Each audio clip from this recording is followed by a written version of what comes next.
राधे राधे प्रिय भक्तजनों, आपका स्वागत है आपके अपने YouTube channel magical world of Achyut पर।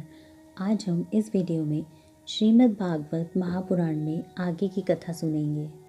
युधिष्ठिर आदि का भीष्म जी के पास जाना और भगवान श्री कृष्ण की स्तुति करते हुए भीष्म जी का प्राण त्याग करना। सूत जी कहते हैं, इस प्रकार राजा युधिष्ठिर प्रजाद्रोह से भयभीत हो गए। फिर सब धर्मों का ज्ञान प्राप्त करने की इच्छा से उन्होंने कुरुक्षेत्र की यात्रा की, जहाँ भीष्म पितामह शरशैया पर पड़े हुए थे। शौनक आदि ऋषियों उस समय उन सब भाइयों ने स्वर्ण जड़ित रथों पर, जिसमें अच्छे अच्छे घोड़े जुते हुए थे, सवार होकर अपने भाई युधिष्ठिर का अनुगमन किया। उनके साथ व्यास, धौम्य आदि ब्राह्मण भी थे। शौनक जी अर्जुन के साथ भगवान श्री कृष्ण भी रथ पर आए। उन सब के साथ महाराज युधिष्ठिर की ऐसी शोभा हुई मानो यक्षों से घिरे हुए स्वयं कुबेर जी ही जा रहे हों। अपने अनुचरों और भगवान श्री कृष्ण के साथ वहां जाकर पांडवों ने देखा कि भीष्म पितामह स्वर्ग से गिरे हुए देवता के समान पृथ्वी पर पड़े हुए हैं। उन लोगों ने उन्हें प्रणाम किया। शौनक जी उसी समय भरतवंशियों के गौरव रूप भीष्म पितामह को देखने के लिए सभी ब्रह्मर्षि, देवर्षि और राजर्षि वहां आए। पर्वत, नारद, धौम्य, भगवान व्यास, बृहदर्षि, भारद्वाज, शिष्यों के साथ परशुराम जी, वशिष्ठ, इंद्रप्रमद, त्रित, गृत्समद, असित, कक्षीवान, गौतम, अत्रि, विश्वामित्र, सुदर्शन तथा और भी सुखदेव आदि शुद्ध हृदय महात्मा गण एवं शिष्यों सहित कश्यप, अंगीरा पुत्र बृहस्पति आदि मुनिगण भी वहां पधारे। भीष्म पितामह धर्म को और देश काल के विभाग को, कहाँ किस समय क्या करना चाहिए, इस बात को जानते थे। उन्होंने उन बड़भागी ऋषियों को सम्मिलित हुआ देखकर उनका यथा योग्य सत्कार किया। वे भगवान श्री कृष्ण का प्रभाव भी जानते थे, अतः उन्होंने अपनी लीला से मनुष्य का वेश धारण करके वहां बैठे हुए तथा जगदीश्वर रूप में हृदय में विराजमान भगवान श्री कृष्ण की बाहर और भीतर दोनों जगह पूजा की। पांडव व बड़े विनय और प्रेम के साथ भीष्म पितामह के पास बैठ गए। उन्हें देखकर भीष्म पितामह की आंखें प्रेम से अश्रु से भर गई। उन्होंने उनसे कहा, धर्मपुत्रों, यह बड़े कष्ट और अन्याय की बात है कि तुम लोगों को ब्राह्मण धर्म और भगवान के आश्रित रहने पर भी इतने कष्ट के साथ जीना पड़ा, जिसके तुम कदापि योग्य नहीं थे। अतिरथी पांडु की मृत्यु के समय तुम्हारी अवस्था बहुत छोटी थी। उन दिनों तुम लोगों के लिए कुंती को और साथ साथ तुम्हें भी बार बार बहुत से कष्ट झेलने पड़े। जिस प्रकार बादल वायु के वश में रहते हैं, वैसे ही लोकपालों सहित सारा संसार काल भगवान के अधीन है। मैं समझता हूँ कि तुम लोगों के जीवन में ये जो अप्रिय घटनाएं घटित हुई हैं, वे सब उन्हीं की लीला है। नहीं तो जहाँ साक्षात धर्मपुत्र राजा युधिष्ठिर हों, गदाधारी भीमसेन और धनुर्धारी अर्जुन रक्षा का काम कर रहे हो, गांडीव धनुष हो और स्वयं श्री कृष्ण सुहृद हो, भला वहाँ भी विपत्ति की संभावना है। ये काल रूप श्री कृष्ण कब क्या करना चाहते हैं, इस बात को कभी कोई नहीं जानता। बड़े बड़े ज्ञानी भी इसे जानने की इच्छा करके मोहित हो जाते हैं। युधिष्ठिर, संसार की ये सब घटनाएं ईश्वर इच्छा के अधीन है। उसी का अनुसरण करके तुम इस अनाथ प्रजा का पालन करो, क्योंकि अब तुम ही इनके स्वामी और इसे पालन करने में समर्थ हो। ये श्री कृष्ण साक्षात भगवान है, सबके आदि कारण और परम पुरुष नारायण है। अपनी माया से लोगों को मोहित करते हुए ये यदुवंशियों में छिपकर लीला कर रहे हैं। इनका प्रभाव अत्यंत गूढ़ और रहस्यमय है। युधिष्ठिर, उसे भगवान शिव, देवर्षि नारद और स्वयं भगवान कपिल ही जानते हैं, जिन्हें तुम अपना ममेरा भाई, प्रिय मित्र और सबसे बड़ा हित मानते हो, तथा जिन्हें तुमने प्रेमवश अपना मंत्री, दूत और सारथी तक बनाने में संकोच नहीं किया। वे स्वयं परमात्मा है। इन सर्वात्मा, समदर्शी, अद्वितीय, अहंकार रहित और निष्पाप परमात्मा में उन ऊंचे नीचे कार्यों के कारण कभी किसी प्रकार की विषमता नहीं होती। युधिष्ठिर, इस प्रकार सर्वत्र सम होने पर भी देखो, वे अपने अनन्य प्रेमी भक्तों पर कितनी कृपा करते हैं। यही कारण है कि ऐसे समय में जबकि मैं अपने प्राणों को त्यागने जा रहा हूँ, भगवान श्री कृष्ण ने मुझे साक्षात दर्शन दिए हैं। भगवत परायण योगी पुरुष भक्ति भाव से इनमें अपना मन लगाकर और वाणी से इनके नाम का कीर्तन करते हुए अपने शरीर का त्याग करते हैं और कामनाओं से तथा कर्म के बंधन से छूट जाते हैं। वे ही देव भगवान अपने प्रसन्न हास्य और रक्त कमल के समान अरुण नेत्रों से उल्लसित मुख वाले चतुर्भुज रूप से, जिसका और लोगों को केवल ध्यान में ही दर्शन होता है, तब तक यही स्थित रहकर प्रतीक्षा करें जब तक मैं इस शरीर का त्याग न कर दूं। सूत जी कहते हैं, युधिष्ठिर ने उनकी यह बात सुनकर शरशैया पर सोए हुए भीष्म पितामह से और बहुत से ऋषियों के सामने ही नाना प्रकार के धर्मों के संबंध में अनेकों रहस्य पूछे।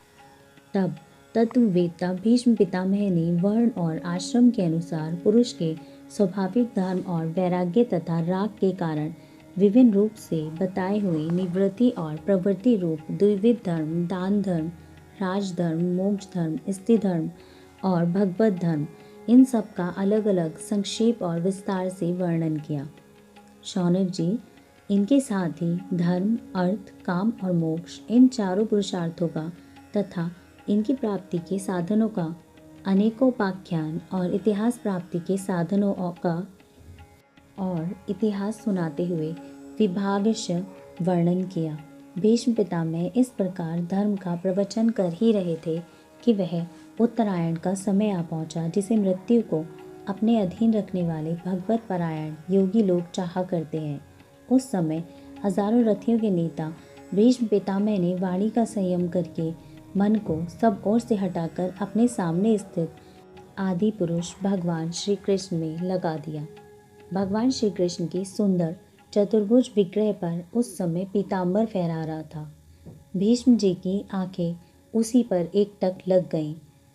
उनको शास्त्रों की चोट से जो पीड़ा हो रही थी वह तो भगवान के दर्शन मात्र से ही तुरंत दूर हो गई और भगवान की विशुद्ध धारणा से उनके जो कुछ अशुभ शेष थे वे सभी नष्ट हो गए।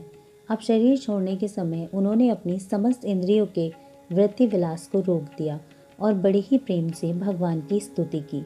भीष्म जी ने कहा, अब मृत्यु के समय मैं अपनी यह बुद्धि जो अनेक प्रकार के साधनों का अनुष्ठान करने से अत्यंत शुद्ध और कामना रहित हो गई है, यदुवंश शिरोमणि अनंत भगवान श्री कृष्ण के चरणों में समर्पित करता हूँ, जो सदा सर्वदा अपने आनंदमय स्वरूप में स्थित रहते हुए भी कभी विहार करने की लीला करने की इच्छा से प्रकृति को स्वीकार कर लेते हैं, जिससे यह सृष्टि परंपरा चलती है। जिनका शरीर त्रिभुवन सुंदर और श्याम तमाल के समान सांवला है, जिस पर सूर्य रश्मियों के समान श्रेष्ठ पीताम्बर लहराता रहता है और कमल सदृश मुख पर घुंघराली अलकी लटकी रहती है, उन अर्जुन सखा श्री कृष्ण में मेरी निष्कपट प्रीति हो।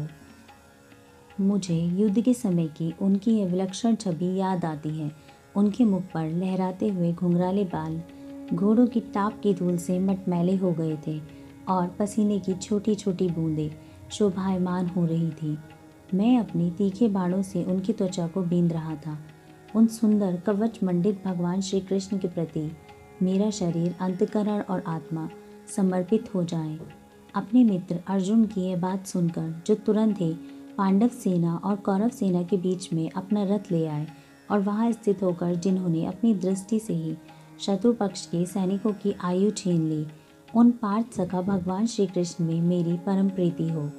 अर्जुन ने जब दूर से कौरवों की सेना के मुखिया हम लोगों को देखा, तब पाप समझकर वह अपने स्वजनों के वध से विमुख हो गया। उस समय जिन्होंने गीता जी के रूप में आत्मविद्या का उपदेश करके उसके सामयिक अज्ञान का नाश किया, उन परम पुरुष भगवान श्री कृष्ण के चरणों में मेरी प्रीति बनी रहे। मैंने प्रतिज्ञा कर ली थी कि मैं श्री कृष्ण को शस्त्र ग्रहण कराकर ही छोड़ूंगा।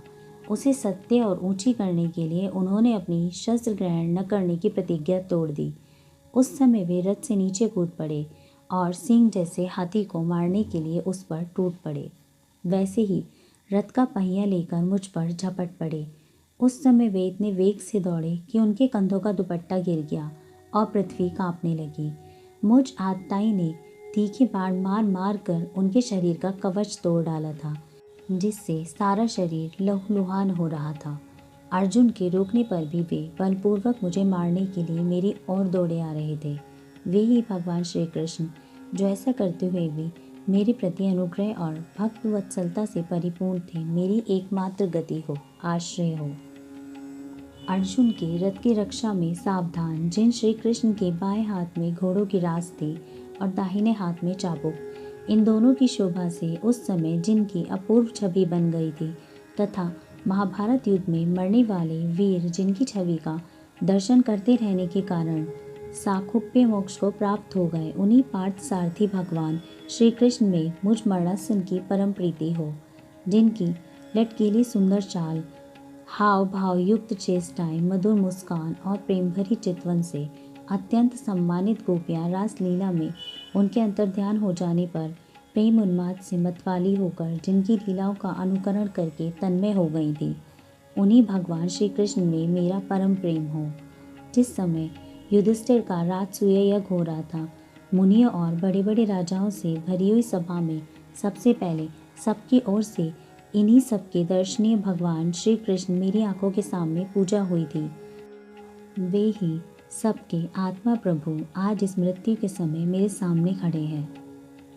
जैसे एक ही सूर्य अनेक आँखों से अनेक रूपों में दिखते हैं, वैसे ही अजन्मे भगवान श्री कृष्ण अपने ही द्वारा रचित अनेक शरीरधारियों के हृदय में उनके रूप से जान पड़ते हैं। वास्तव में तो वे एक और सबके हृदय में विराजमान है ही। उन्हीं इन भगवान श्री कृष्ण में मैं भेद भ्रम से रहित होकर प्राप्त हो गया हूँ। सूत जी कहते हैं, इस प्रकार भीष्म पितामह ने मन, वाणी और दृष्टि की वृत्तियों से आत्मस्वरूप भगवान श्री कृष्ण में अपने आप को लीन कर दिया। उनके प्राण वहीं विलीन हो गए और वे शांत हो गए।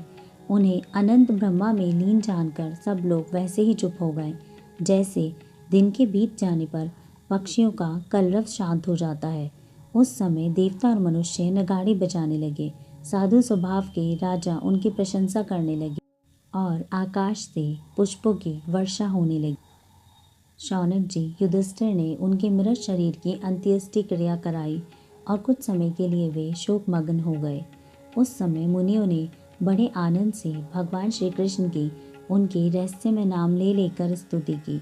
इसके पश्चात अपने हृदय को श्री कृष्ण में बनाकर वे अपने अपने आश्रमों को लौट गए। तदंतर भगवान श्री कृष्ण के साथ युधिष्ठिर हस्तिनापुर चले आए और उन्होंने वहाँ अपने चाचा धृतराष्ट्र और तपस्विनी गांधारी को ढांढस बंधाया। फिर धृतराष्ट्र की आज्ञा और भगवान श्री कृष्ण की अनुमति से समर्थ राजा युधिष्ठिर अपने वंश परंपरागत साम्राज्य का धर्मपूर्वक शासन करने लगे। राधे राधे।